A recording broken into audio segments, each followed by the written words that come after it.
Today is November the 2nd, 2015. My name is Tanya Finchum. I'm with Oklahoma State University, and today I am in Tulsa, Oklahoma to interview Avery. Stevens Avery. So thank you for visiting with me today. Let's start with having you tell us when you were born and where. I was born on the 19th day of October, 1932 in Tulsa, Oklahoma. And who were your parents? My parents were Gordon Stevens Avery and Phoebe Jane Avery. Okay. And who were your grandparents? My grandparents were Cyrus Stevens Avery and Essie McClellan Avery. And then on the other side? On the other side, my grandparents, Pete Turney Hefner and Walsey May Hefner. That's an interesting name. Yes. Well, yours is an interesting name too. How did you come to have it? Well, although my father was the second born child, he had an older brother, Leighton. My father was the first to marry and the first to have a child, and I was of the appropriate gender, and so my parents named me for my grandparent, okay. Cyrus Stevens Avery, and I'm Cyrus Stevens Avery II. Well, going through school, which name did you use? Typically Steve or Stevens. Okay. And where did you go to school? Elementary school and forward? Yeah. Sure. Okay. Anytime you need to. I went to Sequoia Elementary School, Grover Cleveland Junior High School, and Will Rogers High School, all here in Tulsa. Okay. That's my next question. And you graduated from high school in? 1950. 1950, okay. And did you have brothers and sisters? I had one brother, Alan, and he also attended those schools. Okay. And what did your father do for a living? He was in the real estate business, basically residential real estate, and with a company named M.W. Turner Company, and he was their sales manager, and at one point in time he was head of the board of realtors here. Earlier, he and his brother had been in business with my grandfather, Avery and Sons, in the real estate business. Real estate. So did your father just have the one brother? Yes. Did he have a... He had a younger sister, Helen. Okay. And so there were the three of them. And after you graduated from high school, what did you do? Well, I entered West Point and went off. In fact, a classmate of mine from high school and I both had appointments to West Point, and so when the appointed time came to leave, we went to the train station, and a group of our friends saw us off, and my friend was somewhat, let's say he had a high opinion of himself, and so they dubbed us the general and the private, and I was the private. But that was fine. Well, did both of you stay in the same length of time? Well, there was a mandatory period of time after graduating from West Point. At that point in time, it was 3 years, and my basic branch was the field artillery. So I went through the officer's basic course at Fort Sill, and then like in Oklahoma? Yes. Before reporting into my first duty station, at that time all regular Army officers and West Point graduates were in the regular Army as opposed to being reserve officers, had to either go through jump school or ranger school, and I decided I'd rather jump out of an airplane several times, which I did, and enjoyed that enormously. In fact, and if I'm going on it, No, you're Two. fine. You're fine. one of the jumps we made, you had to make 5 jumps in order to get your jump badge. And then there was a night jump.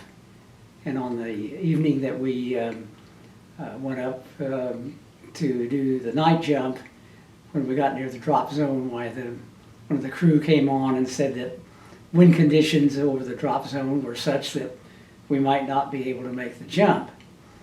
And I got very nervous, and the plane kept circling and circling, and finally they came back on the phone or the intercom and said, "All right, you can go ahead and jump." And I was greatly relieved. My nervousness was I was fearful I wouldn't get to make the jump. Isn't it wonderful to be young?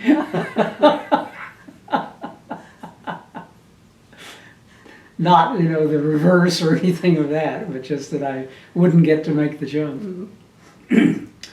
So after that, I was assigned to a field artillery battalion out in Fort Lewis, Washington, and served out there. I think it was for about 1.5 years,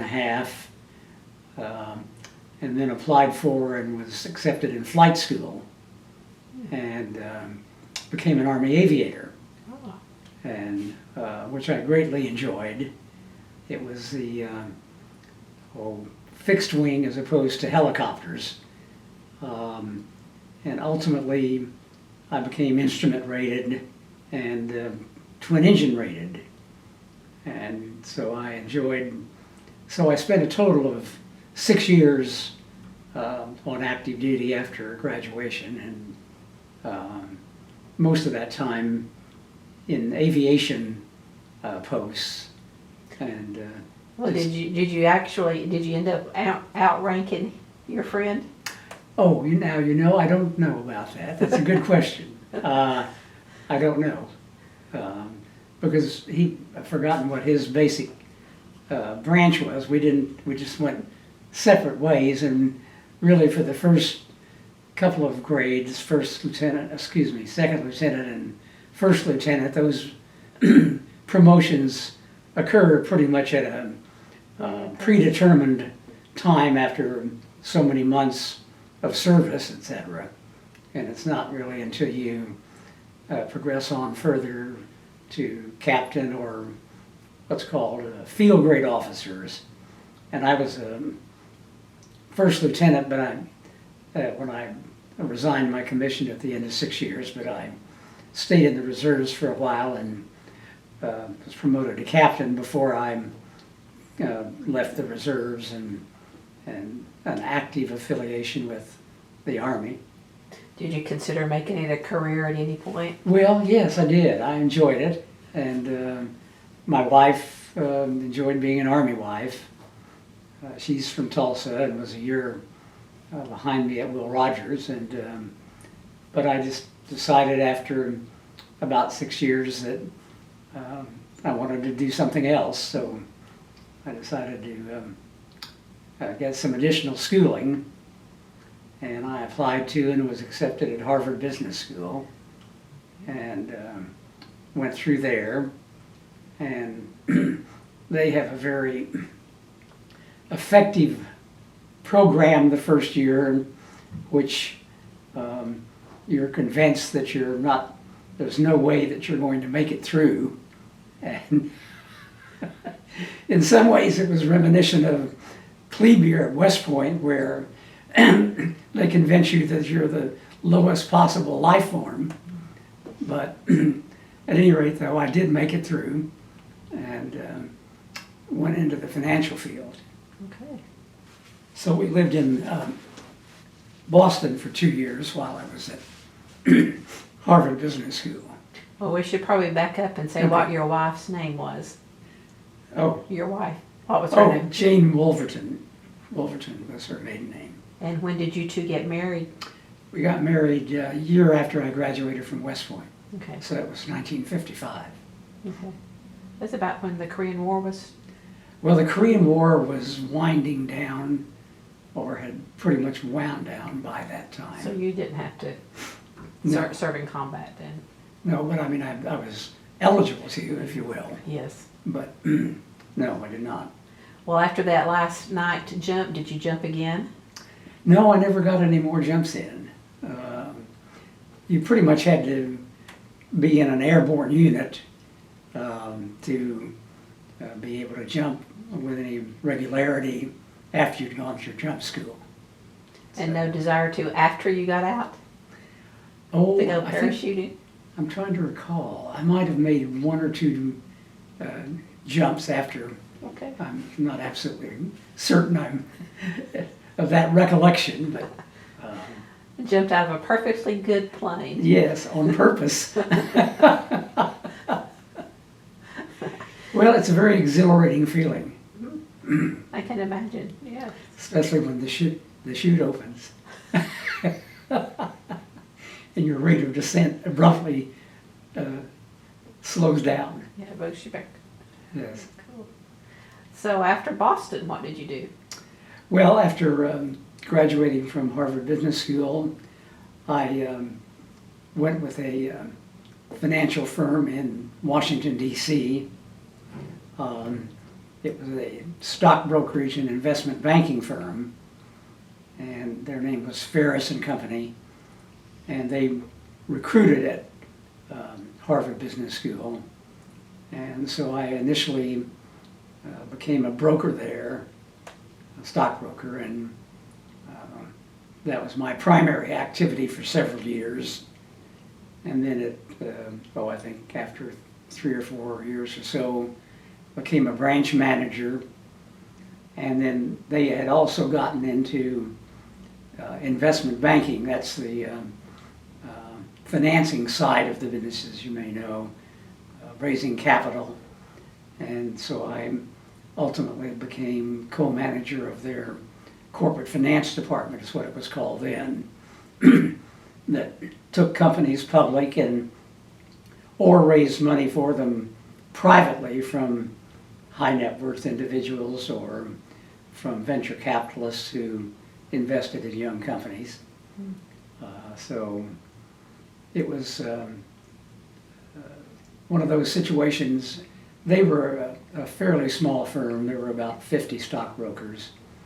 And my thinking when I joined them, as opposed to joining a Merrill Lynch or whomever, was that I'd get a broader range of experience, and it was one of those rare instances where that's exactly what happened. From being a stockbroker and a branch manager and co-manager of corporate finance, so it was really a very enjoyable 12 years.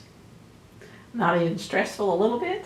Well, when the bear markets came along, it was a tad bit stressful, but you learn to roll with those punches. So you were in D.C. for 12?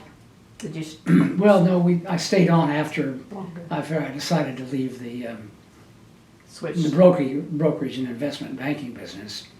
And I joined a company there whose name is, or was, International Bank. And it was a bank holding company. And they owned commercial banks, they owned finance and leasing companies, venture capital companies, insurance companies, both life insurance and property and casualty. And initially I was the assistant to the president, which was a great job to have because you can wander around throughout the various companies that compose the holding company, or that the holding company consisted of or owned, without getting your nose completely chopped off, and learn a lot just simply by being given special assignments by them. And I reported directly to both the president and to the chairman of the board, a man named General Olmsted. That was literally his first name was General? No, but that's what everyone referred him to. It was George, oh goodness, Hamden Olmsted. His son had been a West Point classmate. And so I interviewed with them when I knew I was leaving the brokerage business, and they were headquartered there in Washington. In fact, very near the White House, 17th and Pennsylvania Avenue, and they hired me. And after I'd been there not too long, they decided to consolidate their real estate holdings. And since I knew nothing about it and could bring complete objectivity to bear, why I assembled, I don't mean single-handedly, but a number of the real estate companies that International Bank itself was a holding company, assembled the companies that were either in the real estate business or had substantial real estate assets. Let me just pause a minute here. Getting over a cold. And then that company was, its shares were distributed by International Bank, which was a public company, so it in turn became a public company. And it was, its original name or initial name was Financial Mortgage and Realty, and then subsequent to that, United Financial Corporation of Virginia. And so, We had some people in your background that knew a little bit about real estate. yes, but I really, when I entered it professionally, the slate was pretty clean. There wasn't a lot of accrued information or knowledge there, but that was fine because I took these separate real estate assets and combined them and really sold off most of them. So, which took me a little while to do, but ultimately, essentially, you might say, worked myself out of a job. But that was the objective, or we could have tried to build it up into something larger, and in fact, at one point in time, I was sent out to, because there were some offices that International Bank had, which were not necessarily primarily real estate offices, but this was more in my capacity as the assistant to the president, to visit the offices they had in Europe and most notably in Kuwait. And they had entered into a partnership in Kuwait with members of the royal family. And so, A long way from Tulsa. yes, a long way from Tulsa. And while I was there, which was only about 3 weeks, and the reason I was there is that a financial center had been established that was jointly owned by International Bank and by members of the Kuwaiti royal family. And one of their principal activities was going to be investment banking in Europe. And since I had that background, why they wanted me out there to see if everything was being set up in the appropriate manner. And on one of the weekends while we were there, this young sheikh, Sheikh Ali, invited us down to the family villa on the Gulf, and en route, why we toured the royal family's palace, which was like a scene out of the Arabian Nights, with the exception that the guards at the entryway had AK-47s. Now, this was in 1975. And we got down to the, and it was all marble and glitter and glass and really like something out of, as I said, the Arabian Nights as depicted by Hollywood. Then we went on down to their family villa, which was the virtual opposite. It was cinder block or cement block construction, but sitting right on the water. And when we first arrived there, the young sheikh said, let's do some target practice. And he flips open the trunk of his Mercedes and gets out these rifles with, or automatic weapons with tracer rounds, and we spent about an hour shooting at whitecaps, waiting for James Bond to come. I mean, that's what I was expecting at any rate. And before we went back to where we were staying in Kuwait City. So that was an interesting experience. Very much so.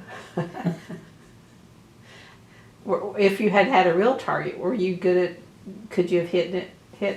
Well, we had to go through various marksmanship So you might have. courses, as you might expect, when I was in the Army. And I was not an expert shot, but I passed each time, let's put it that way. Got a passing shooting grade. So you spent most of your working career in the D.C. area for the yes, I did. After I'd been with International Bank for about 7.5 years, I decided to leave them, and I formed my own company, whose name was West Finance Corporation, and its activity was raising capital. Basically, and it was an activity I'd been engaged in while I was still with International Bank through their venture capital arm.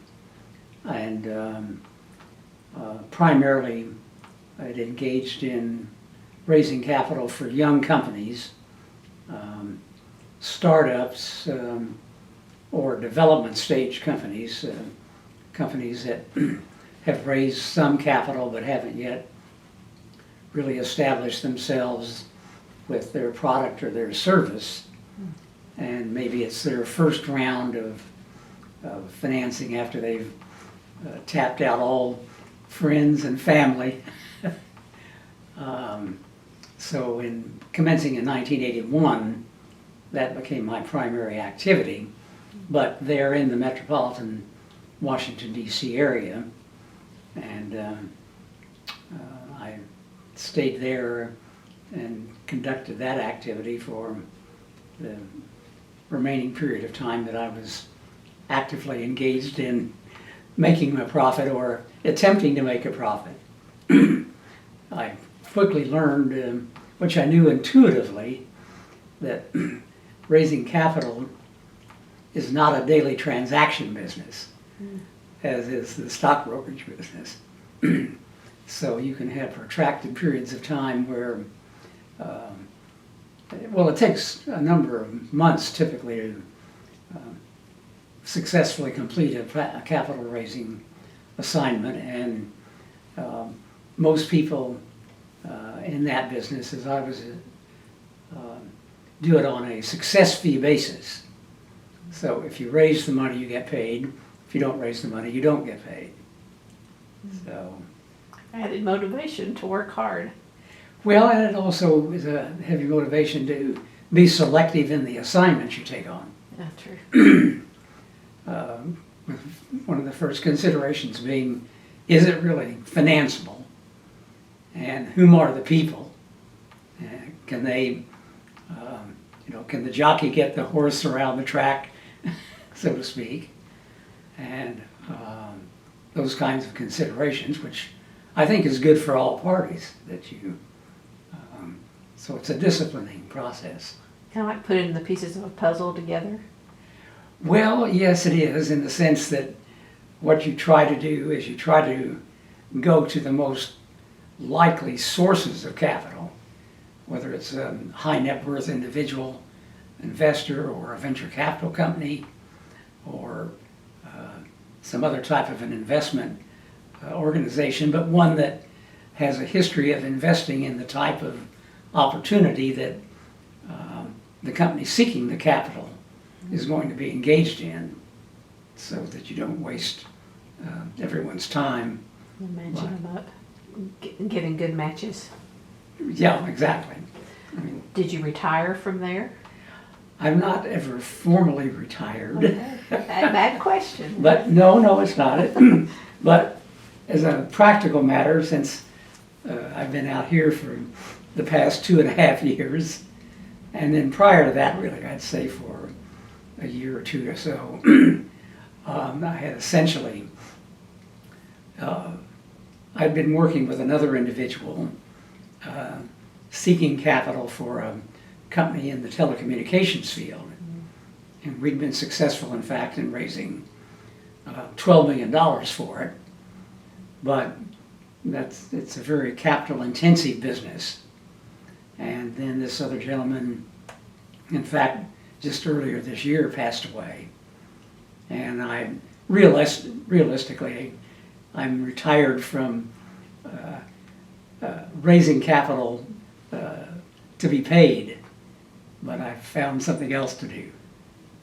Well, is your company still a company? Oh, I've let the incorporation lapse. I mean, I could renew the incorporation, but at the moment I've let it lapse. And just about, well, a year ago. But since I arrived here, my grandfather is known as the father of Route 66, and I'm named for him. And one of the activities that's currently underway is to fund and build and operate a interpretive center here in Tulsa that will be called the Route 66 Experience. And it'll cost $19.5 million. And it will be located where these street names may not mean anything to you, but Southwest Boulevard and Riverside Drive come together. And Southwest Boulevard at that point is the alignment of Route 66. And where those two streets or parkways or boulevards come together is where the 11th Street Bridge goes across the Arkansas.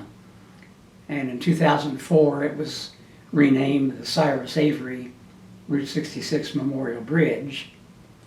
And then at the east end of the bridge is a plaza, and that's the Cyrus Avery Memorial Plaza. And on the plaza is a sculpture whose title is Where East Meets West. And it depicts a wagon train coming from the oil fields of West Tulsa with barrels of presumably oil that's horse-driven, and a touring car with my grandparents and my Aunt Helen in it, and they've stopped just a couple of feet from one another. They were on a collision course, and the horses are rearing up in the air in fright, and the driver is trying to keep them contained, and my grandfather is positioned on the running board of the touring car and looking up at the horses and presumably attempting to calm them.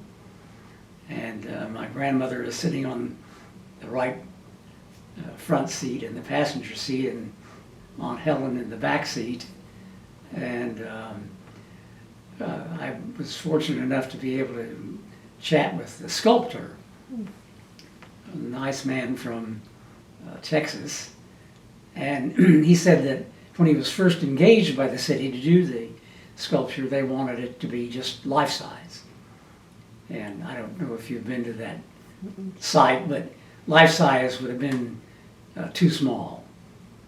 And that's what he very vehemently informed them in his professional opinion. And so he talked them into 125% of life size.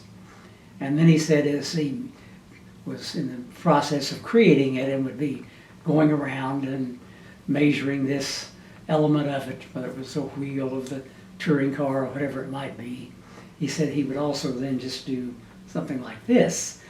And so it ended up being 135% of life size. And if you see it, it looks ideally sized for the plaza on which it's situated. And Well, how did they come up with that particular depiction? that's a good question. I think in part, well, let me just back up and say that in the early years of the life of Route 66, the early years after it was commissioned in November of 1926, the primary purpose and objective of that lay in front of my grandfather and others, but primarily my grandfather and another man named John Woodruff, was to promote it and get it paved. And so they formed the US 66 Highway Association. And it became headquartered though here in Tulsa. And he pursued that activity for the better part of 8 years in terms of getting Route 66 paved in its entirety. Now re-ask your question about... How did they choose it to be the horse rearing up in the car? Well, the desire was to show a meeting of the new and the old. Okay. The new obviously being the touring car, the old being still a wagon coming, albeit from the oil fields of West Tulsa, but still drawn by horses and not by a motorized vehicle. Well, then why just Helen and not the three kids, not the three children?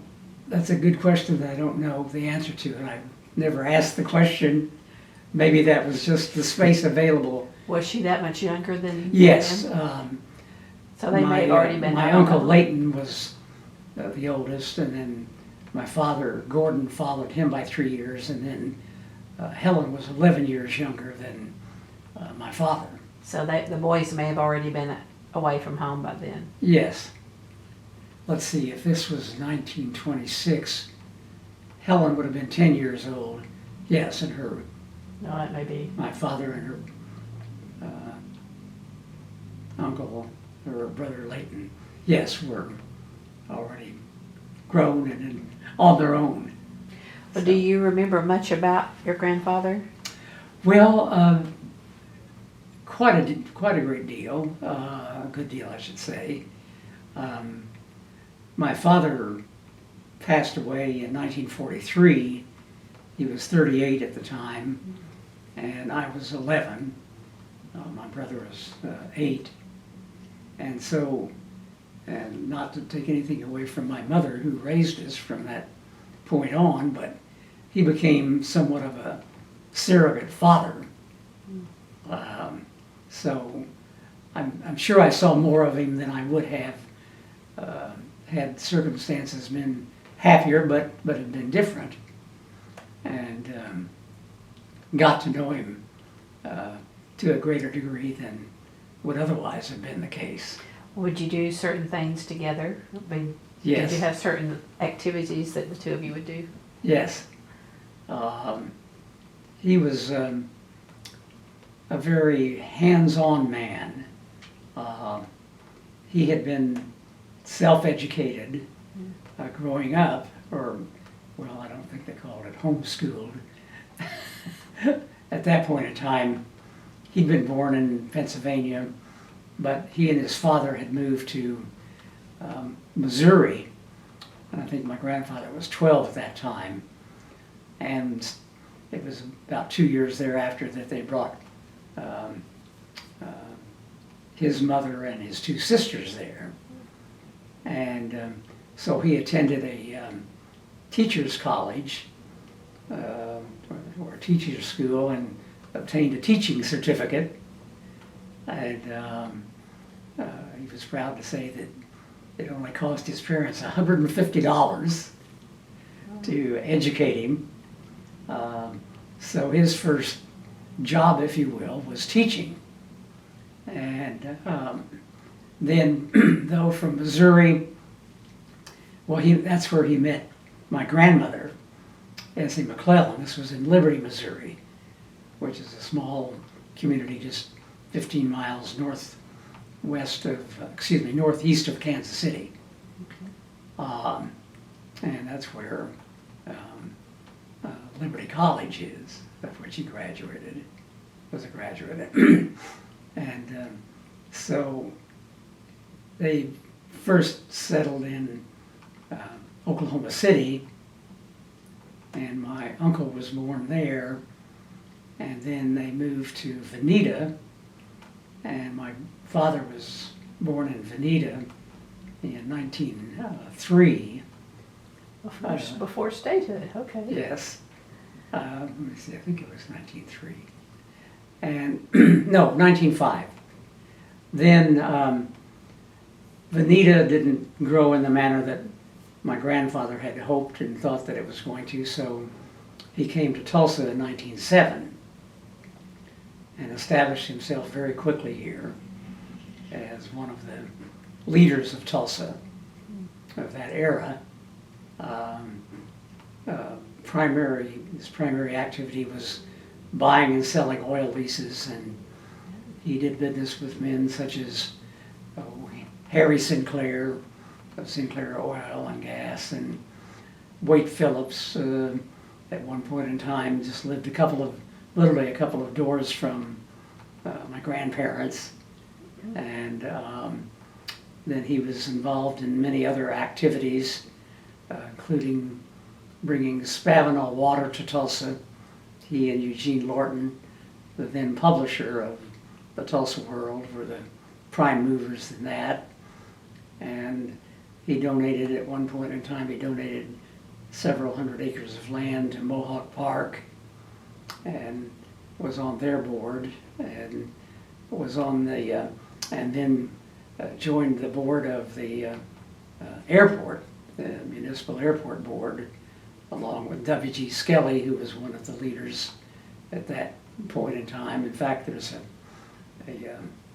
plaque, if you will, out at the airport that shows the 5 men who were members of the executive committee, or because in order to get the airport funded, they issued bonds, but 47 individuals underwrote those bonds by signing what came to be known as the stud horse note. And so this plaque shows W.G. Skelly, and then just above them Wade Phillips, and then my grandfather, and then I think a man named Harry Owens and Omar Benedict, the 5 of them.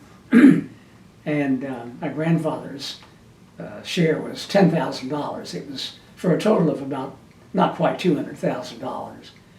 And if for whatever reason the city had not been able to pay off the bonds, then these men would have had to step forward and pay the bonds off. That was a lot of money in those days. Well, it was, yes. Wow. The largest individual amount was $25,000.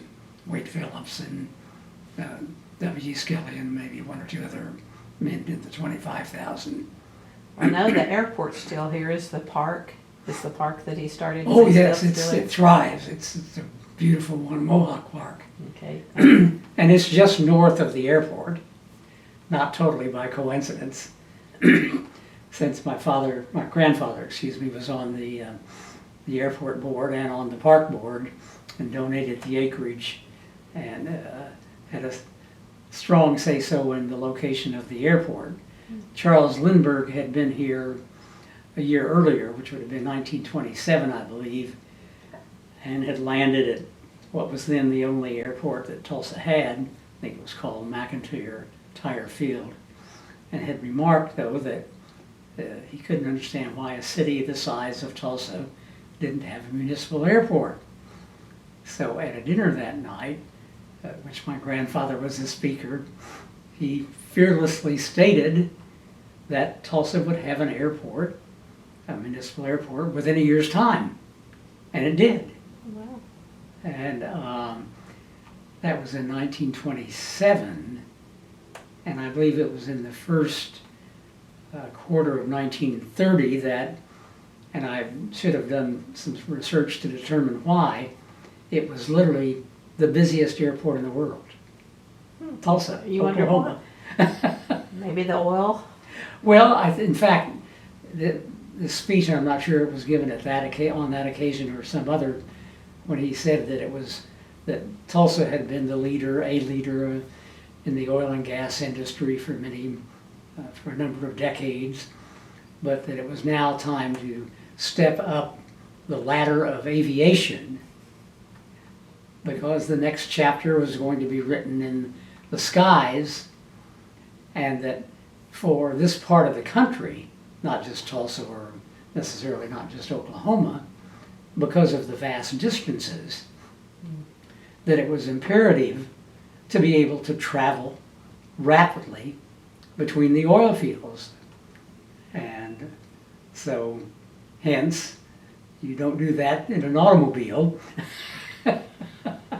Well, at least not at the rate that he was talking about. Sure. And he was a master of illusions and very, very much in demand as a speaker. He was also very knowledgeable about growing pastures. And in fact, wrote a couple of pamphlets, Green Meadows and Tame Pastures. And was in great demand to lecture on that topic, which he did. And on one occasion, I'm not sure whether that was the topic on which he spoke, one of the men who attended said there wasn't a single word that came out of his lips that wasn't worth hearing. So, anyway. Wow, it was impressive, wasn't he? Sorry? He was impressive. Yes, yes. But he was very hands-on. I say, how did he have time to well, spend with you if he was doing all this other stuff? One wonders. I mean, that's just, he just found the time or made the time. Didn't sleep. Yes, slept fast. Learned how to sleep fast. That's the way I look at it. If he helped to raise you, did you spend much time at his house, his home? Quite a bit, and my brother as well. And at that time, albeit with the onset of the Depression, they had lost their home on Owasso Drive, which is one of the old high-end, lovely homes, neighborhoods here in Tulsa. It's Maple Ridge is the name of the neighborhood. And had moved a couple of miles south of there, but still a nice area. And my brother and I loved to go over there and spend the night. And we were given a much freer rein. No telling how many mattresses we destroyed by standing on the end of the bed and then flinging ourselves onto the mattress, which was one of our favorite activities. Somehow we never bounced off and onto the floor. I don't know why, but he had the farm, as it was known, east of Tulsa, and that is out where Admiral Place and Mingo Road come together, and there's a traffic circle there, and it was the original alignment of Route 66. As it came into Tulsa, it came in coming in from east and heading west along 11th Street until it reached Mingo Road. I know these names don't mean anything. I'm going to learn, so go ahead. And then it made a right-hand turn and went for about a mile or so to Admiral Place, and then turned left and stayed on Admiral Place all the way to downtown. And at Admiral, at the intersection of Mingo and Admiral, was 3 highways came together there. And I'm not going to, I've been looking to look up, I'm meaning to look up their numbers, but I haven't quite gotten to it. But it formed a Y intersection at that point in time. And that's where my grandfather, prior to the commissioning, several years prior to the commissioning of Route 66, had a filling station and what was known as the Old English Inn and tourist courts, 26 cabins that had their own washing facilities so that you could wash your clothes if you chose. And typically though, and this was, mind you, about 6 or 7 miles east of downtown, but we're talking, late teens, early 20s, that a typical pastime on a weekend would be for people to motor out to the Old English Inn and have a nice meal, and in fact, their recipe for rolls was much sought after, and I'm not making this up, and have a full meal and then return to their homes, and that was a full day's venture or adventure. So, but it eventually the alignment was changed so that, because in the meantime 11th Street had become a primary east-west street all the way onto the Arkansas River as it went through Tulsa. And so it was continued from Mingo on to the Arkansas River, and the jog, if you will, up Mingo and along Admiral was no longer part of US 66 from 1932 on. But between November 26, 1926 until whatever the date was in 1932, that circle, as it is now, became ultimately a circle, and the structures that, the businesses that my grandfather had there were ultimately torn down, which was a shame, really. But no longer. Did you get to see them before they were torn down? Yes, yes, It I was did. before. Yes. And then he had a nearby farm where he did a great, and it was, I hesitate to use the word gentleman farmer, but it wasn't his primary occupation. But it was where he did most of his entertaining, business entertaining. And the people whom he entertained, other leading businessmen and the like, enjoyed. It was still basically open country around there, and so he would provide sipping whiskey and and a good repast, and they would exchange stories and the like, and so that was one of his favorite activities. Did he cook for them or have someone? I believe he had, on those occasions, I believe he had someone cook. No, he may have done some of the cooking. I'm not absolutely positive about that, but he may very well have. He did a lot of the storytelling. Did the house have a porch? Yes, the that farm? particular, yes, it did. So they spent a lot of time out there, I would say. Yes.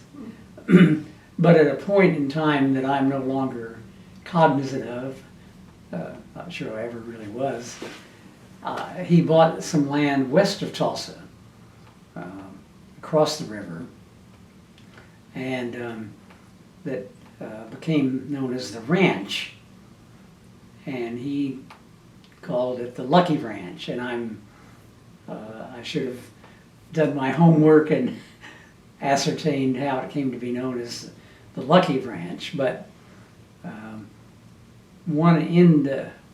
there's a road that you get on after you've traveled on, I think it's West 41st Street, a road whose name is the Coyote Trail. and that's the way my grandfather pronounced it. And so he would take me and my brother, and we'd go out to the ranch. And that was high excitement. And he had a cabin out there, and my grandmother would typically provide hamburger meat and other to be consumed food, but with some preparation required. And so the three of us would typically go out there, and he kept horses out there. There was a large barn. It was one without sides, but he always had a horse or two, it seemed. And so he taught us how to ride a horse, and also taught us how to saddle and bridle a horse. He felt that was essential, that you know how to do that, as opposed to having someone do it for you. And so going out to the ranch and spending the night was just nirvana.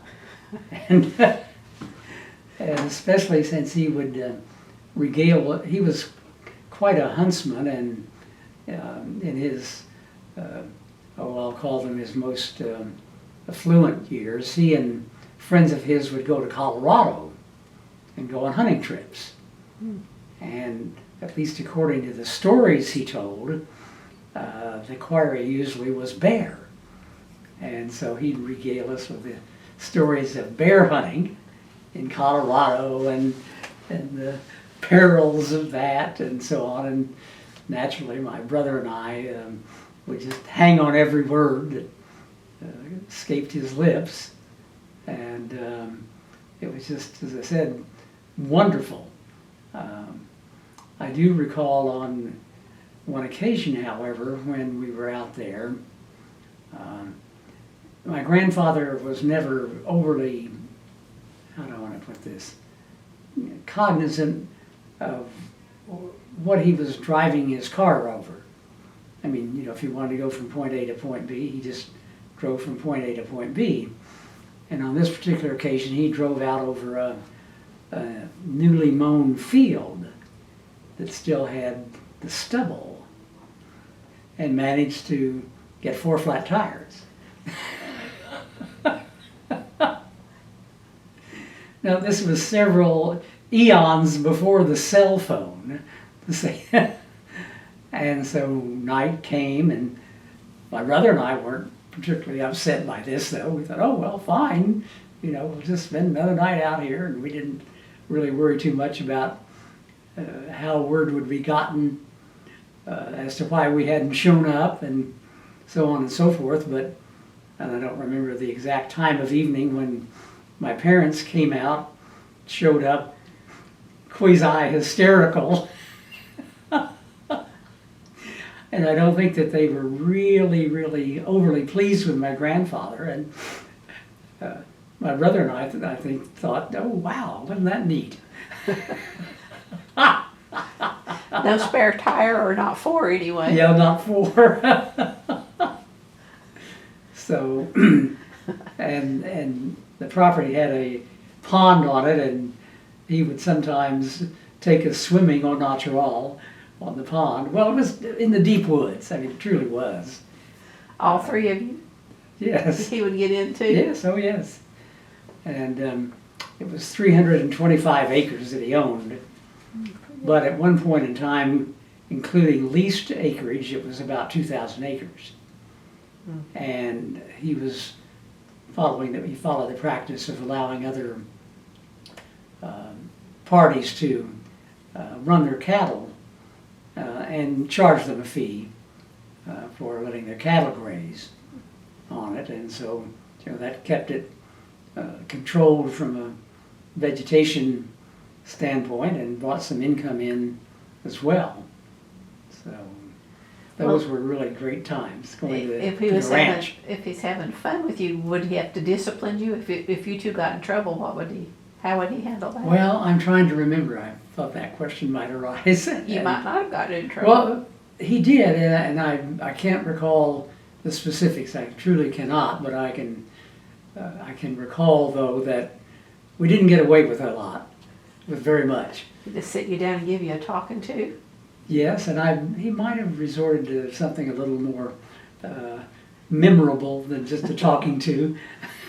But I'm drawing a blank on the specifics. But he made it clear that we were expected to be held accountable for our actions. And Well, what was Christmas like with him? well, I don't have a really clear idea of that.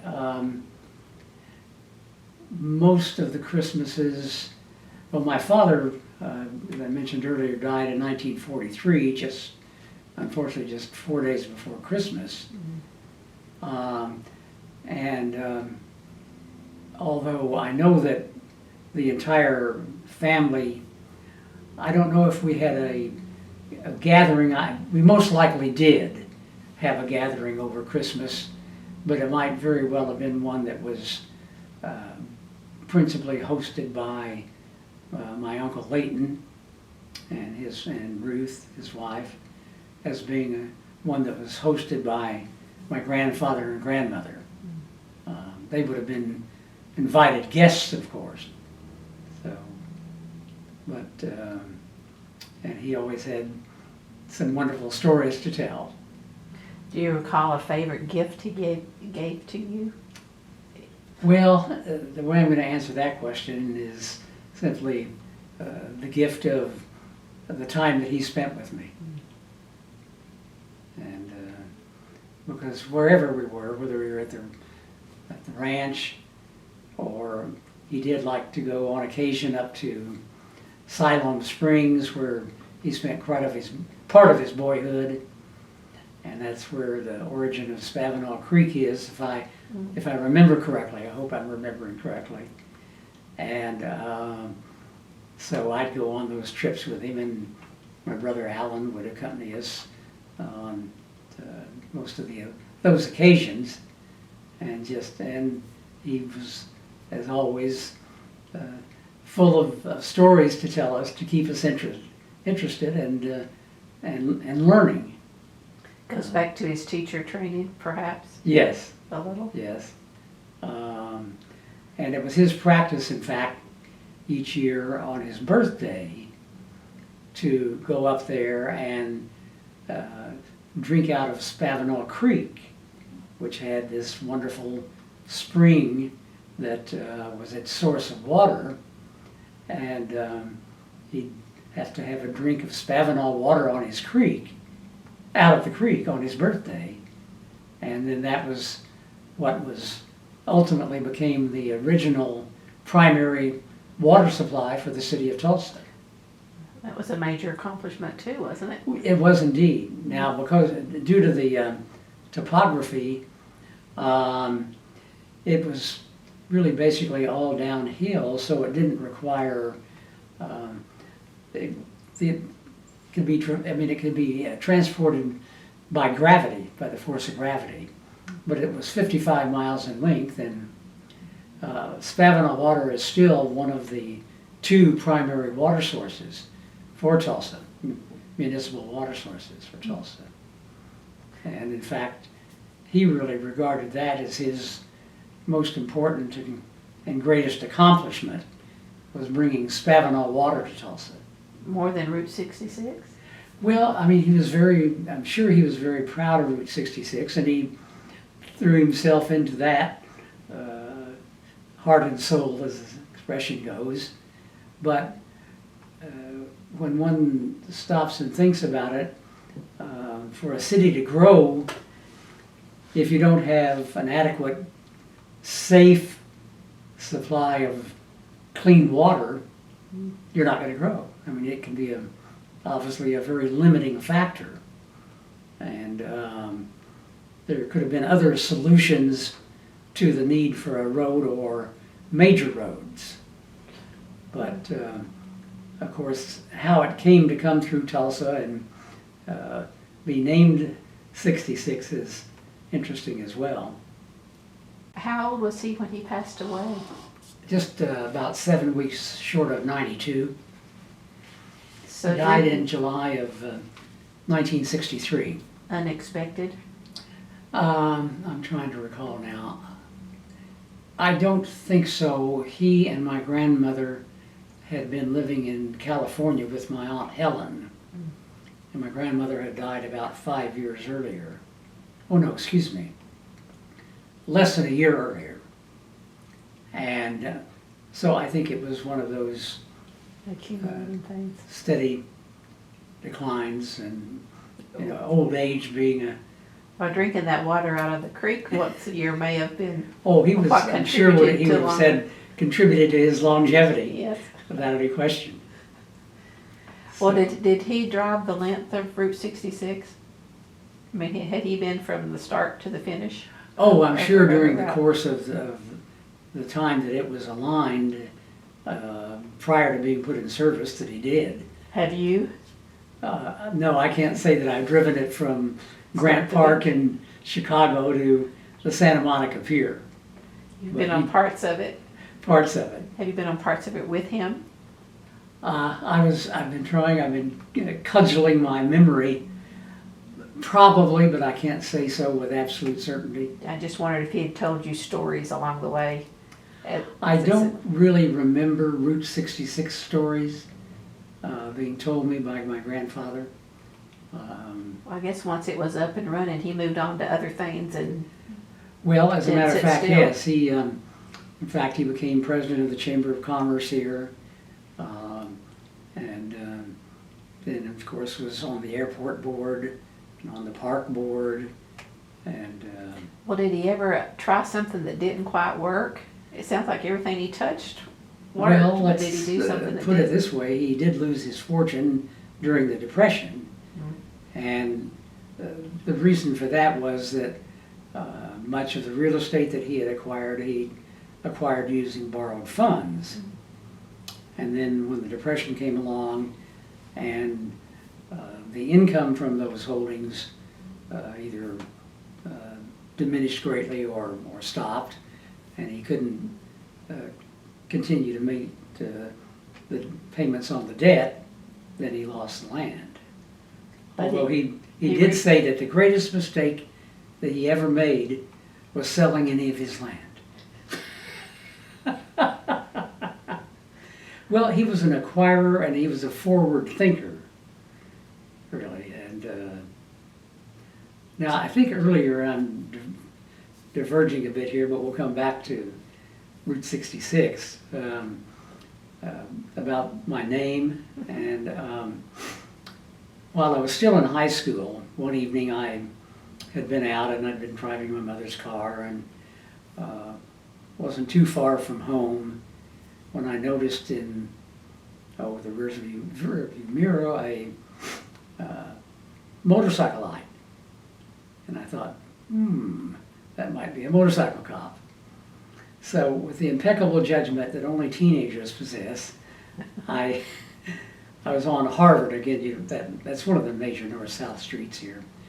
I quickly exited Harvard and went through a couple of neighborhoods, and fairly quickly didn't see the motorcycle light. So I was very pleased with myself, and I pulled back out onto Admiral Place, and oh gosh, there was the motorcycle cop. Well, I belatedly had what I call a common sense attack and allowed myself to be pulled over. And the motorcycle officer allowed me to go downtown and to be booked and to be placed in a cell with a cellmate who was in an advanced state of inebriation. And my quandary was, whom was I going to call? So I quickly ruled out calling my mother, and I don't know why I didn't call my Uncle Leighton. Oh, no, I didn't, excuse me, I did call my Uncle Leighton. He came down, put up bail or bond, whatever it had to be, and I attended traffic school and the like. Well, fairly shortly after that, maybe a week or so, I get a call from my grandfather, and he says, "Son," and he always called me son. "Oh yeah, hi Granddad." He He says, son, all of my friends have been calling me. And they've been saying, Cy, we didn't know you still had it in you. There'd been an article in the Tulsa paper, Tulsa World, I believe, about Cy Avery being stopped for speeding and arrested and et cetera, et cetera. And so the moment that he touched on that subject, I started trying to get off the phone. Oh, goodness, really? And, you know, like, how in the world could that have happened? But he said this with a laugh in his voice. And he said, yes, and they just kept saying. He would have been in his late 70s at that point in time. And so he says, you know, son, I think it's the only time in your entire life that you've used your full name.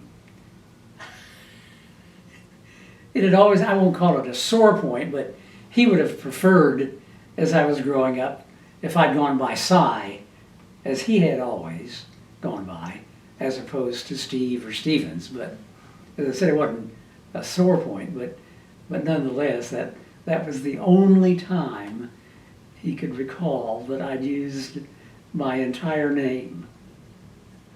He was paying attention to.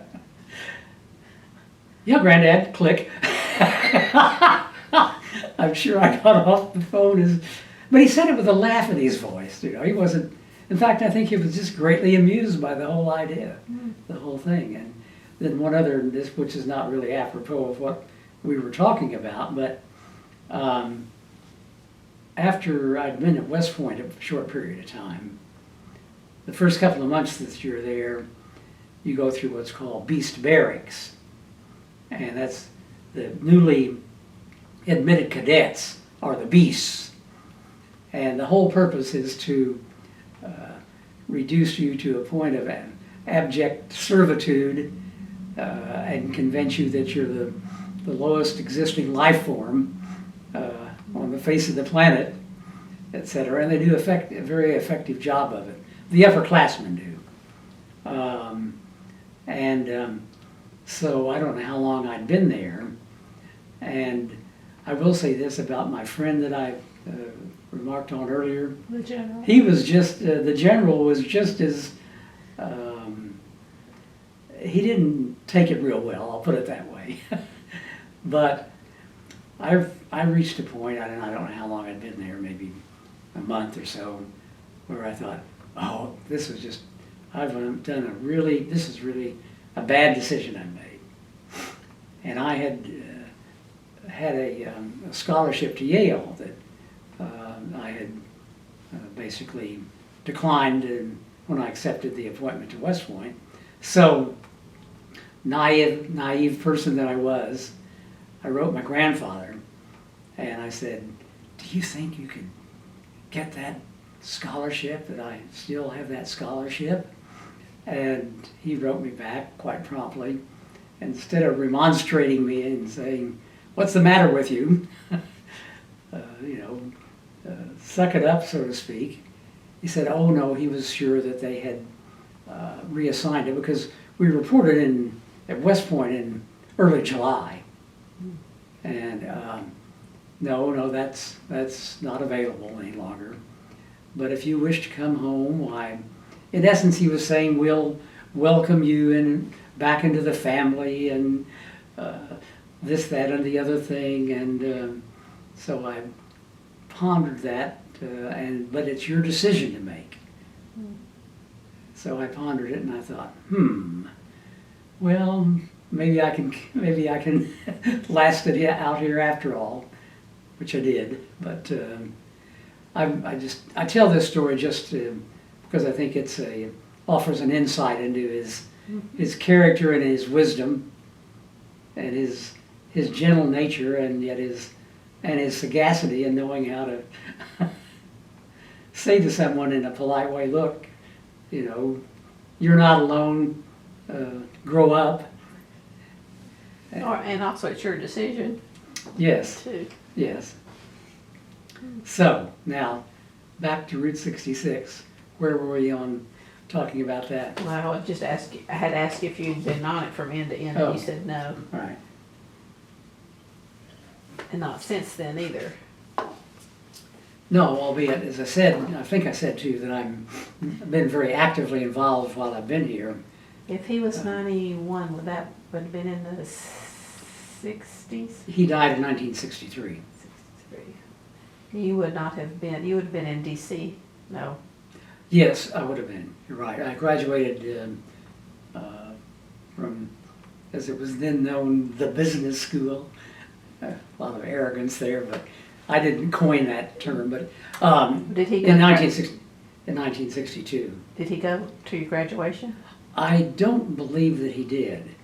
Now, at one point while I was at West Point, though, he came up and visited me.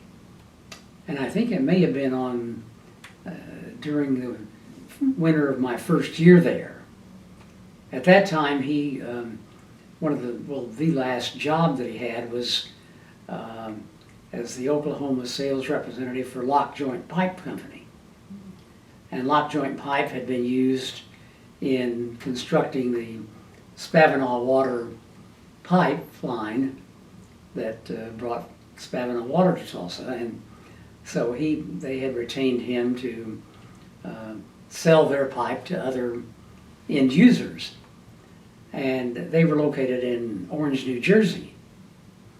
And so he went back there on a business trip, and then Orange, New Jersey wasn't all that far from West Point, so he came on up to West Point and spent 2 or 3 or so hours with me while I was at West Point, which was a very welcome visit during that first year. Sure.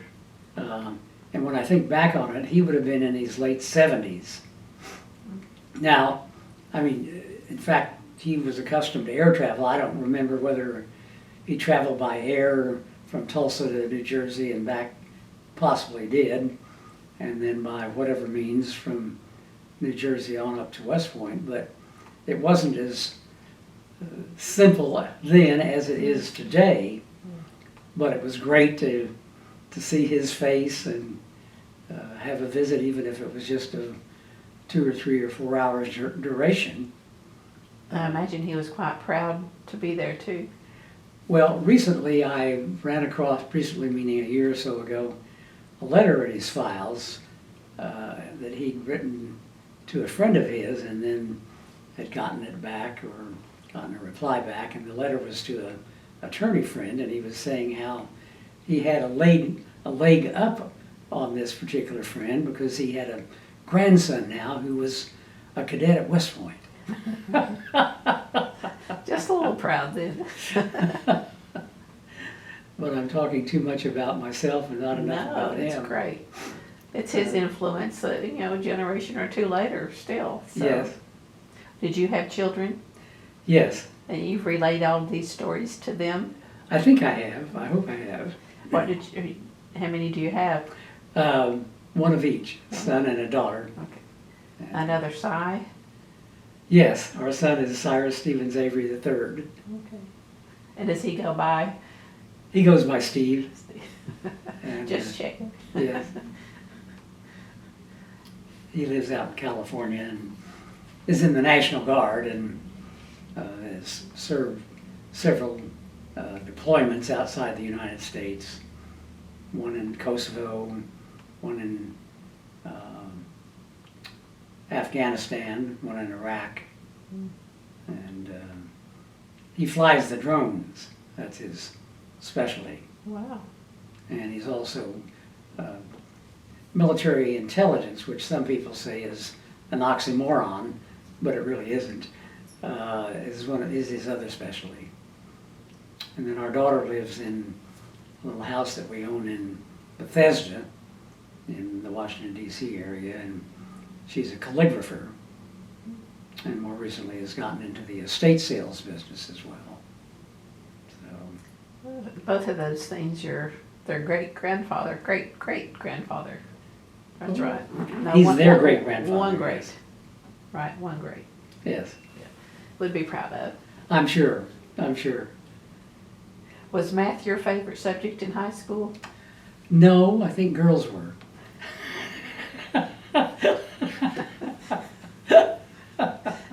Let's say I was not a bookworm. I wasn't an athlete either, though, but now at West Point we had to engage in intramural, which was great because it kept you in condition and taught you some of the physical realities of life, etc. But I wasn't, on any of the first string sports teams in high school. But Well, if you like girls, then you had to have money to spend on them. well, I had the paper route, so I had some spending money. You were telling about that earlier. Do you want Yeah. to talk a little bit about that on tape, your paper route? Yes, well, I How old were you when you started? 13, and I had the number of customers varied between 90 and 110, and I delivered the papers either on foot or bicycle. Although occasionally, if the weather was really inclement or it was a particularly heavy edition, why my mother would drive me around the route in her car, and I'd deliver it in that manner. But for the most part, it was on foot. And I think I mentioned that the practice then was people paid by the week, and you collected for the paper each week. Rap, rap, rap on the door. And Gave you people skills, though. sorry? Gave you people skills. It did. And I was very meticulous in how and where I placed the paper. I always made sure that, to the maximum extent possible, it was out of the elements. If there was a covered porch, under the cover, or even better, if it was really bad weather, behind a screen door, if the screen door was unlocked. You did that while you were in high school? Yes, right. So you'd have to do it before school or after? It was a morning route. Morning. So You had I to get up typically pretty I'd get up about 5 a.m. It's my recollection, and then go to the collection point, that is the collection point for the papers for the route, and get them in my bags and take off and get them delivered. And it would usually take me, I think, about an hour and a half to maybe 2 hours. As I said, the number of customers varied between 90 and 110. Would you get to keep the money that you earned? Well, yes, I'm trying to recall now. Well, I'm sure I've kept a portion of it, because obviously the majority of it had to go to the newspaper and also to the individual, whatever his title was, that was in charge of the newsboys or the paper boys over however many routes were under a given individual to oversee. Did you open a bank account that early? Or hand it over to mom? I think I may have.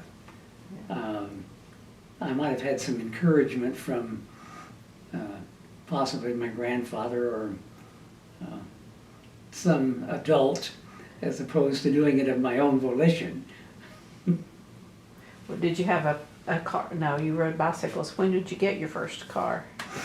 I don't remember having a car when I was in high school, but what I did have was a Whizzer motorbike, which was really a cool thing to have. It was literally a motorized bicycle. They've long since stopped making them, but at that point in time, let's say it was easier to learn to use and less challenging or dangerous than a motorcycle. But it was literally on a bicycle frame, but a reinforced bicycle frame. And I've forgotten what the horsepower of the engine was. It was a gasoline engine. But you could get it up to 35 or 40 miles an hour, which, when you stop and think about it, on a bicycle, 35 to 40 miles an hour is whizzing right along. Did you have a helmet? Probably not. Probably not. But I saved up the $175 or $185, whatever it was, to buy it. So I paid for every penny of it with my newspaper route savings. So, And you probably didn't need a driver's license for it. I don't think so. I don't remember having to get one. That's a good question, but it was really neat, and you know, it was pretty cool too to have that motorbike. And how far would they let you get from home on it? Further than they really intended. You know, you don't need to over-inform. Sure, you've gone through all of that. Yes, a little. Oh, didn't want to worry you. Yeah, right, just the reverse, of course, being the case. Where do you consider home nowadays? Well, we still consider the Washington, D.C. area. And we keep saying to ourselves virtually every day, we've got to get back there and attend to matters, etc. Well, where did Cy consider home? From the day that he arrived, well, I may be exaggerating, but I don't think so really. Tulsa is his adopted home. As I said, he was born in Pennsylvania, and then his father and he moved to Missouri, and then a couple of years later his mother and his sisters joined them there. And for a period of time they lived in Indian Territory. And then though, after he had gone to teacher's school and gotten his teacher's degree and taken up teaching, and then had married my grandmother, and her family was a prominent family in Liberty.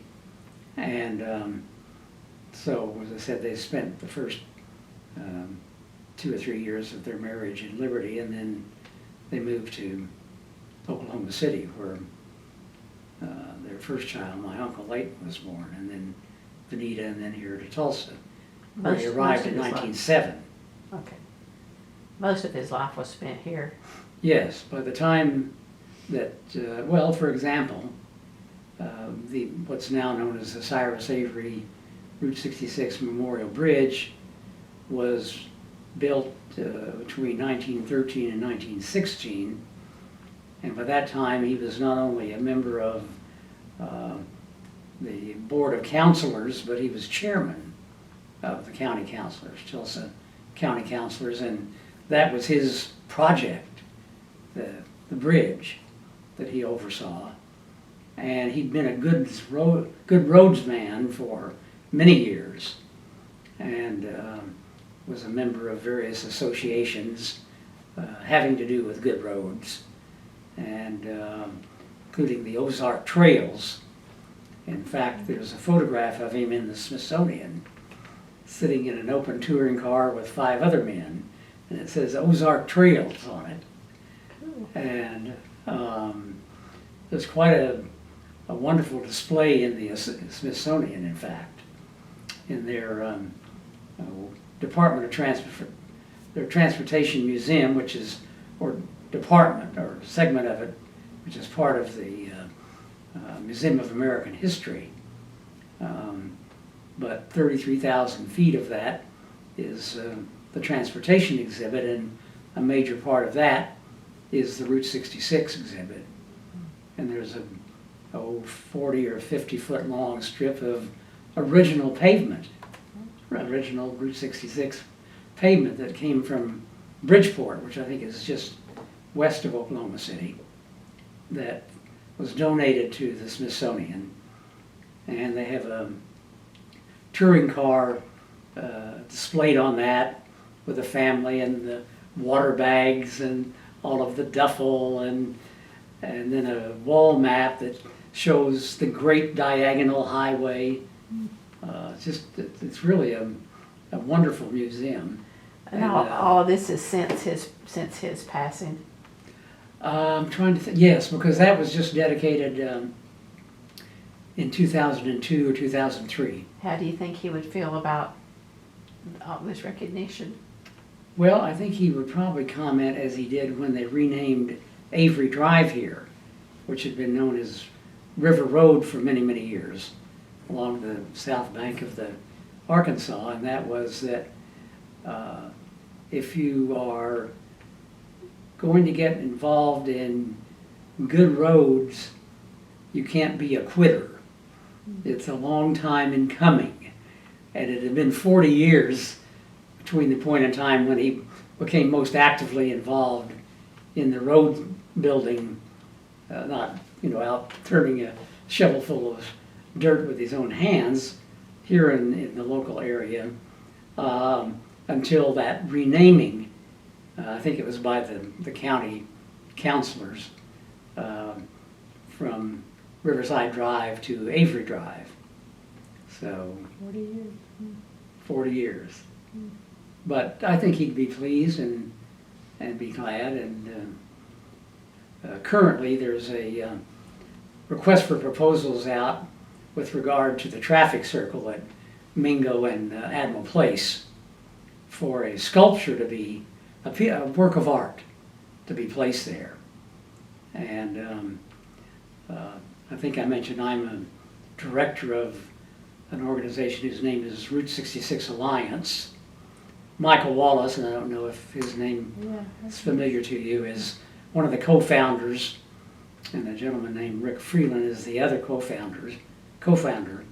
And about 2 years ago, I went to when the city was issuing this request for proposals for the interpretive center, reasoning correctly, well, notwithstanding my name, I haven't lived here, been away for 40 some years, etc. So I need some sponsorship, if you will.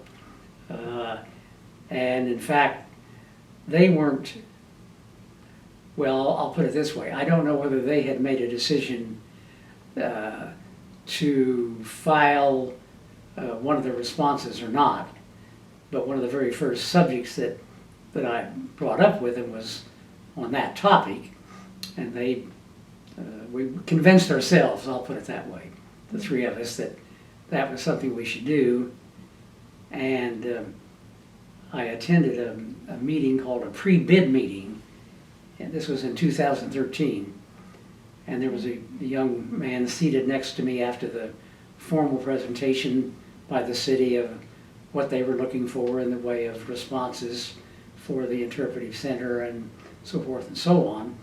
And this young man said that he was with the Ross Group, and he described their activities, and they're a very capable and well-qualified construction company, both a construction manager and a general contractor. They built the aquarium here, among many other notable structures. So I chatted with this young man and said, I'd like to come out and meet Mr. Ross, which I did, and we were fortunate enough to get them as our partner. And so we being Route 66 Alliance, filed a response to the city for the construction and then subsequent to that, operation and management of the interpretive center, and we were the only responder. And you always ask yourself in that situation, does everyone else know something we don't? Did we overlook some really important fact here? But I think what it was is that the city, one of their stipulations was that the structure, the building that will house the interpretive center, has to be an iconic structure. And I should have brought with me today the architect's renderings, which are fabulous. But at any rate, that led to it being costed at $19.5 million, whereas the allocation of money under what was known or is known as Vision 2025 bond financing that was floated here in, I think it was 2005, allocated a total of $12 million to various, or $15 million to various Route 66 type or projects that having to do with Route 66. Yeah. And $1.5 million of that still remains. And then a third penny sales tax had been enacted here half a dozen or so years ago, and there is $5 million of that. At any rate, that $6.5 million is sequestered and can only be used for the funding of the interpreting center. So of the total cost of $19.5 million, $6.5 million will come from the city.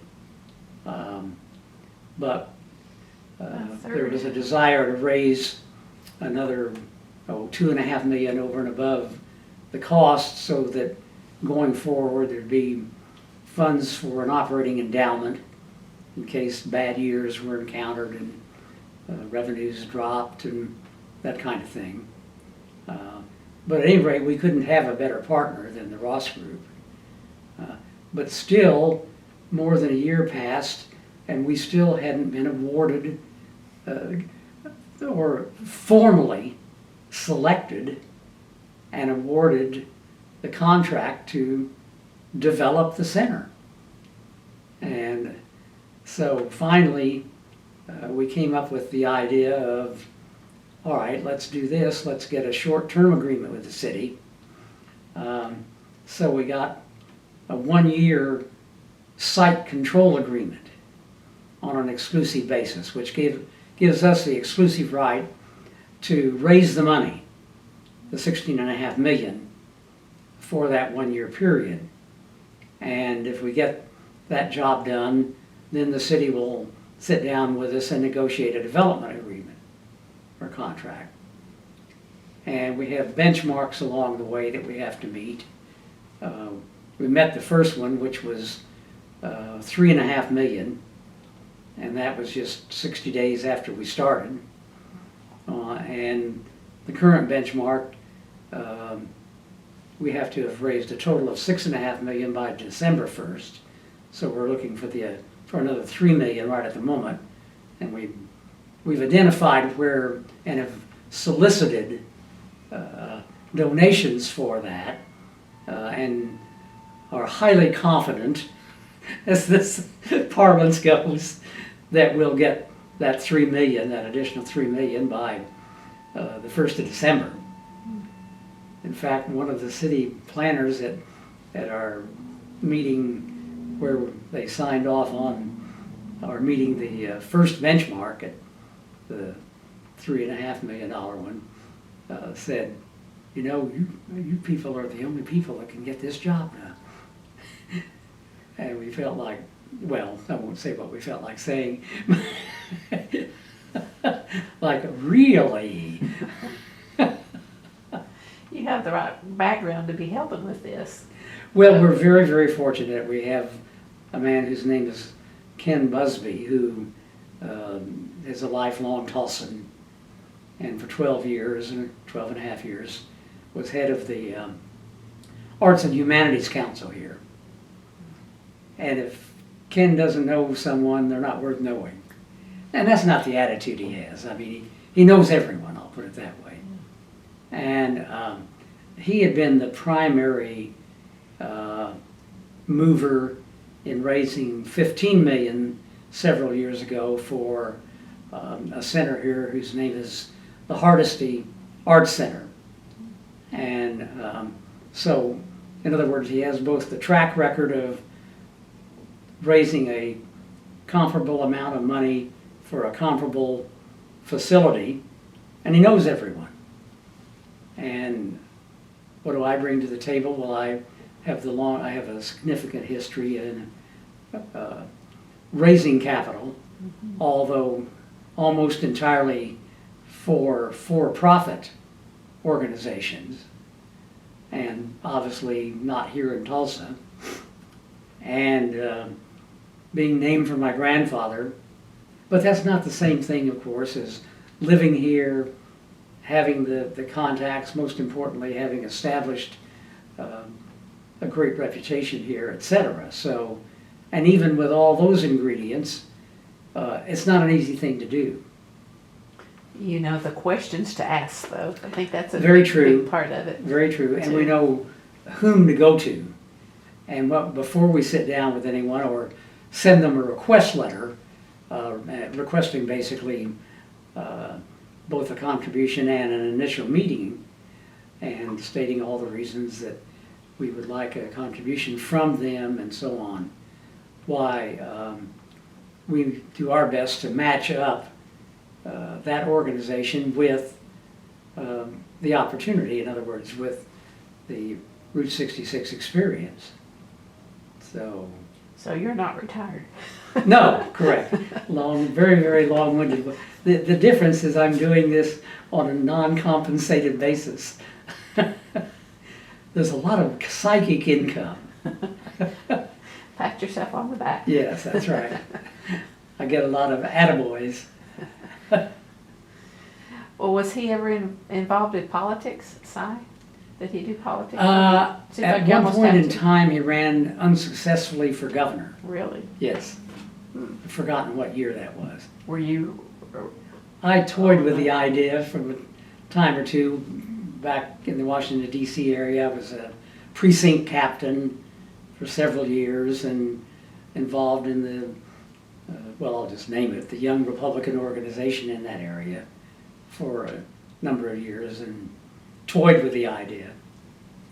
Were you old enough to know when he was running for governor? No, that would aware? have been in the 1930s, and I would have You been, were- 2 or 3 or 4 years old. I just wondered how he handled disappointment. Well, I can only say that he had a number of disappointments, and the ones that after I was around to observe them and old enough to understand them, he just kept on going. Bounced back and moved on. Yeah. In fact, one of his credos, which he didn't originate, but I think it's very applicable, is that it's very important to have someone to love, something to do, and something to look forward to. And that was his recipe for happiness. So, Well, was church an important part of his life?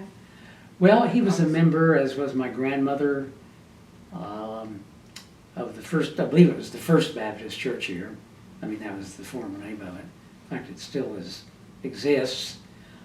I assume, but I have to use that word, that they were regular churchgoers, but I'm not really informed on how deeply involved in terms of their daily lives they were in through their membership in that church, but they were churchgoers. Did he sing or play an instrument? I don't believe he played an instrument. He may have sung, but I don't have any direct recollection of that. So, but he did dance to a lot of tunes in to use that metaphor in all of the activities that he was involved in, and Very just active. establishing himself in a short period of time. He became first chairman of the State Highway Commission, the state of Oklahoma, and That's an appointed position? yes. And then he must have been unappointed at some point? Yes, he was unappointed, as opposed to his term expiring. I've forgotten now exactly what the quarrel was that arose between the way he wanted to continue proceeding and the way the governor. But guess what? The governor outvoted him, and again, to come more directly back to Route 66, when the joint board was formed, I guess that would have been I believe it would have been 1925, which consisted of the men who were the heads of the Association of State Highway Officials, American Association of State Highway Officials, and the Bureau of Public Roads, which is what the federal roads fell under. And that in turn, the Bureau of Public Roads fell under the Department of Agriculture. Don't ask me why. Maybe it was involved. where the money was. Like Willie Sutton said when he was asked, why do you rob banks? That's where the money is. But at any rate, it was a 21-member board, and it was charged with the responsibility for laying out the original or initial national highway system and numbering it. And there was a 5-member executive committee of that board, of which my grandfather was head. And I think its primary charge was the numbering. At any rate, in terms of the layout, he had, through some prior associations, some connections in Chicago, and determined that it would be ideal to have it originate, it being Route 66, in Chicago, come down through St. Louis, Tulsa, Oklahoma City, and so on out west, Albuquerque and the like, and land on the west coast at Santa Monica. And the numbering system that the committee came up with was the north-south highways ended in an uneven number, and the east-west in an even number. And among the even-numbered ones, the ones ending in 0 were the most desirable name or number to have. And I think north-south, maybe those highways ending in 5 were the most desirable number to have. Anyway, my grandfather wanted 60, and he was just really determined to get 60. Well, guess what? The governor of Kentucky was equally determined to have a highway, one of the initial components of the national highway system, going through Kentucky, ending in a 0, specifically 60. So they were at loggerheads for, goodness, I think it may have been a year and a half or longer. In fact, to the degree that my grandfather had, keeping in mind he was chairman of the State Highway Commission in Oklahoma, he had signs erected, the poles with the shields with the numbers, and there's one shown near Big Cabin with a shield on one side that says 60 and a shield on the other side that says 66. His counterpart, the head of the Missouri Department of Highways, had printed up something like 600,000 brochures with US 60. But ultimately the governor of Kentucky just hung in there and was going to have his way, and finally I think it was the gentleman who was the head of the Bureau of Public Roads said, look, fellas, we're going to lose our money, meaning the federal money, because it wasn't until I think it was 1921 that federal funds were available for the building of roads. We're going to lose our money if you don't get this matter settled.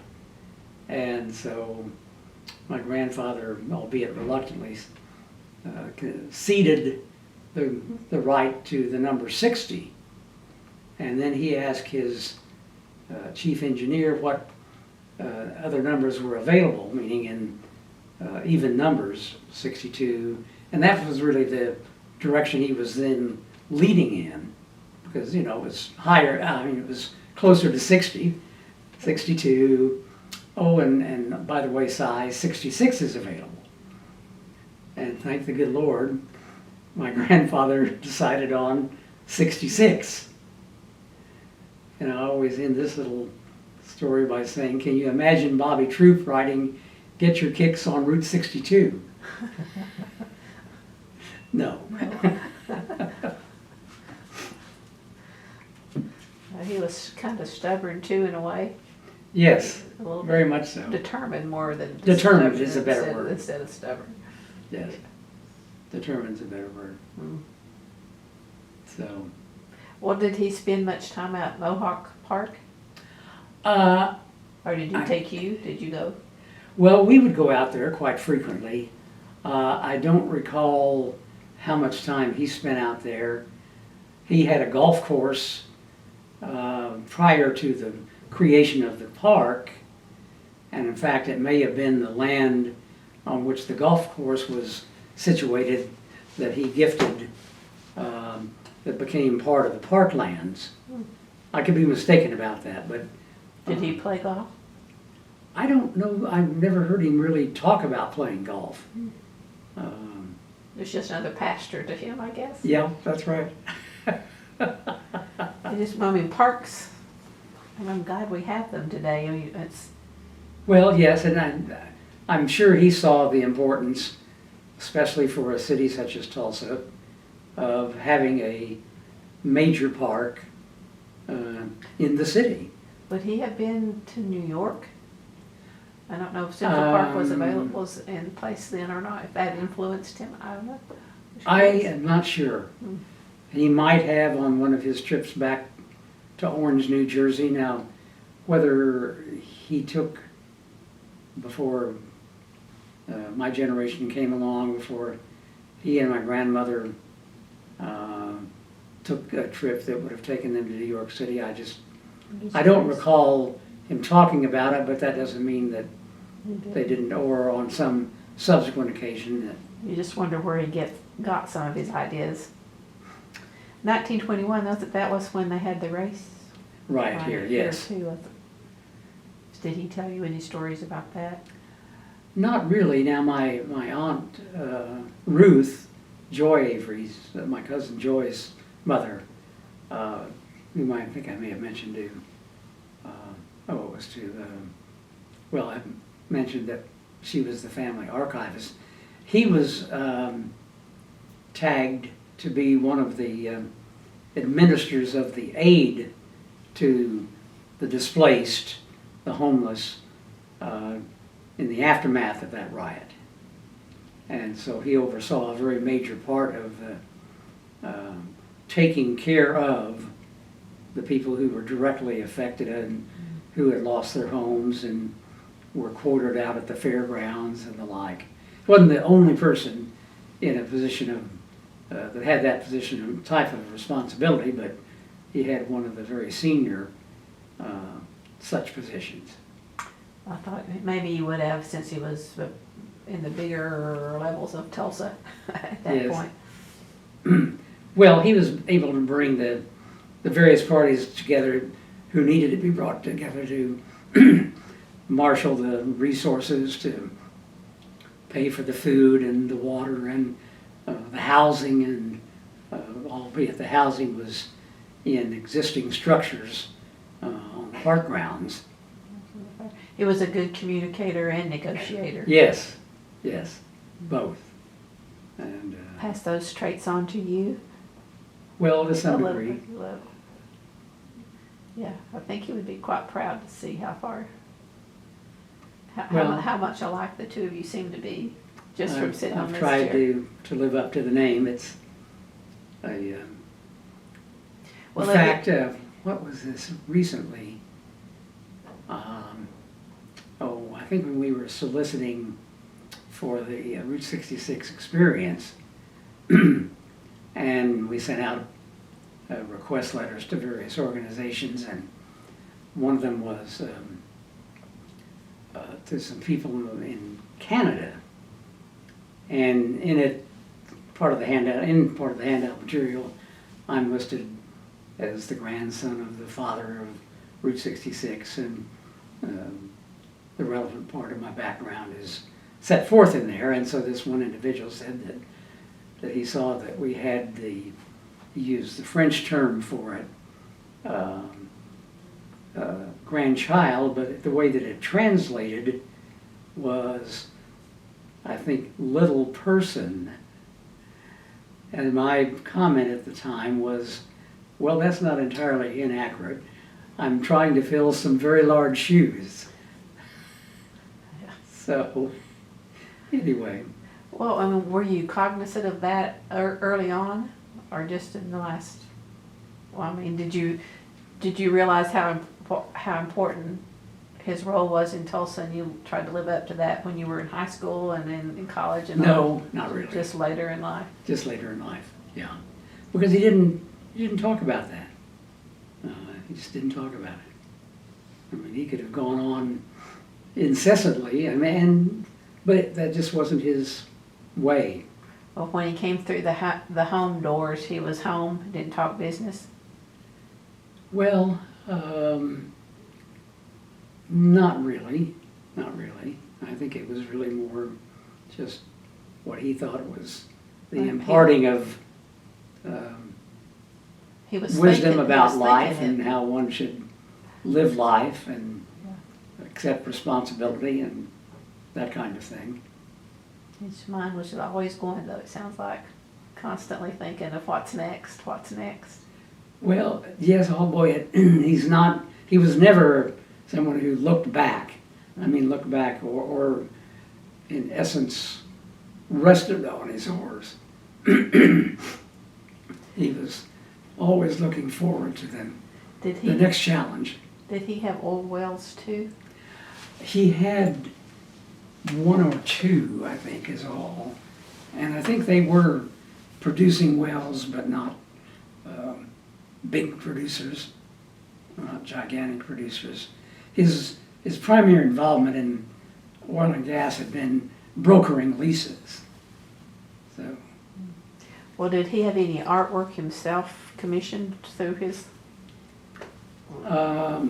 maybe commissioned not the right by word, name artists that I recall. but no paintings or Well, self-portraits or? some portraits, including a lovely one of my Aunt Helen.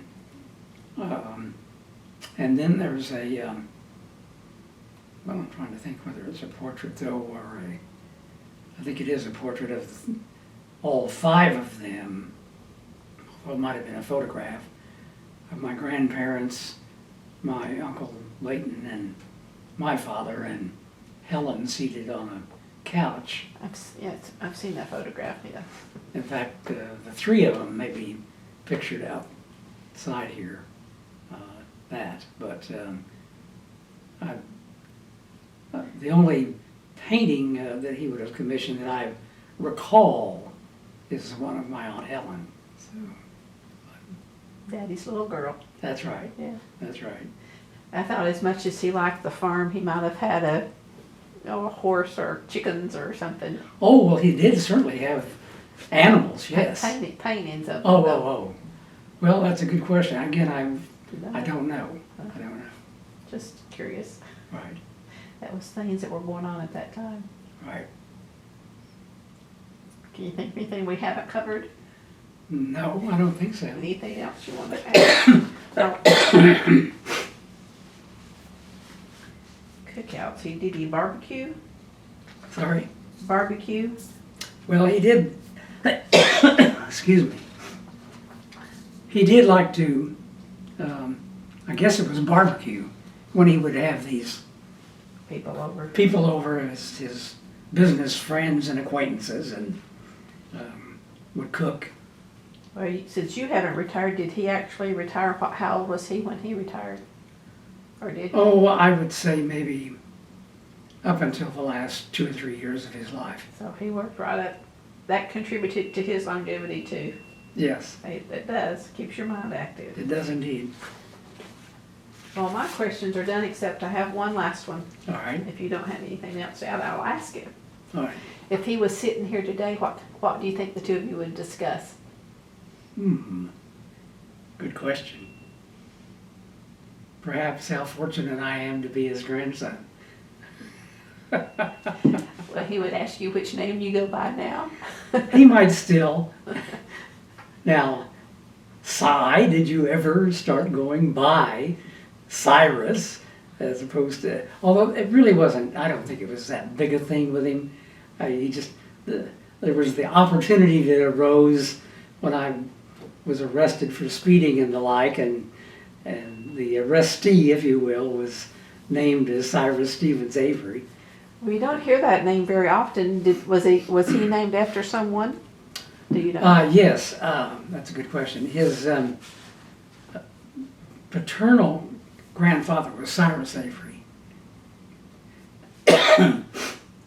And his maternal grandmother, her last name was Stevens, or maiden name, I should say.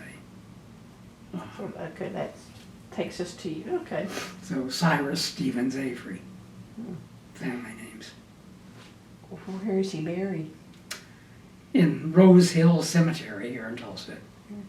And again, that doesn't mean anything to you perhaps, but it's right on the alignment, the original alignment of Route 66, which I think is happenstance more like, perhaps. He bought a 12 gravesite plot there in 1922, and it's just west of, let's see, Yale. It's north, it's on the north, well, it's bordered by Yale on a north-south axis and Admiral Place on an east-west axis.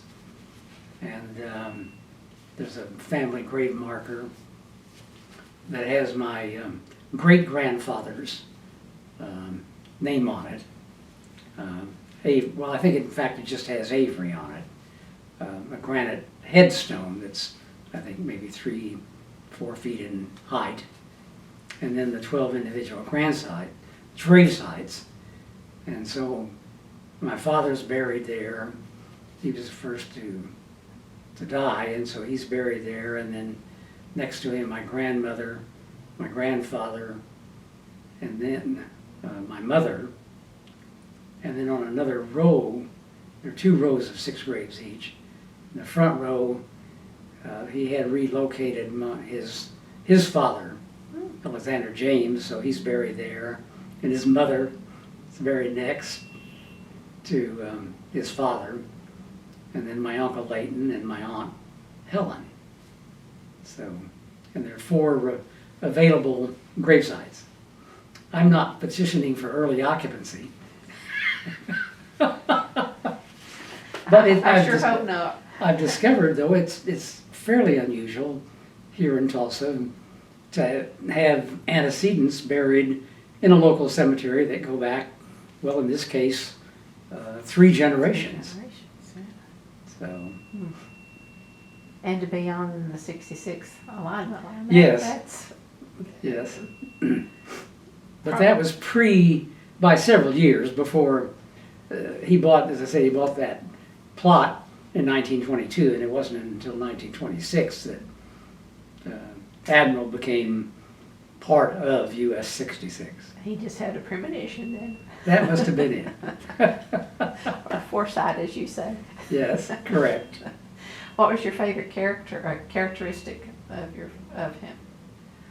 Oh, I think it was his sense of humor, coupled with an ability to, I'm not going to call it lay down the law, but instill right from wrong, and accountability, a sense of accountability, doing things for yourself that needed to be done. Sense of humor, did he tell jokes or pull jokes? Or oh, he had an endless array or retinue of stories, and he was much sought after as a speaker, and could tell these wonderful stories, which usually had several jokes embedded in them. So he just had a great sense of humor. And I don't think, at least I never observed that my grandfather getting carried away with himself. And I don't know that he never ever did, but not that I ever observed. That's a very good characteristic to have, isn't it? It is. It is indeed. Well, anything else you want to add? I think that's it. Well, I really appreciate you sharing with us. You're as good a storyteller as I expect he was. Well, thank you very much. Thank you. I'm grateful to have had the opportunity. You're welcome. Thank you.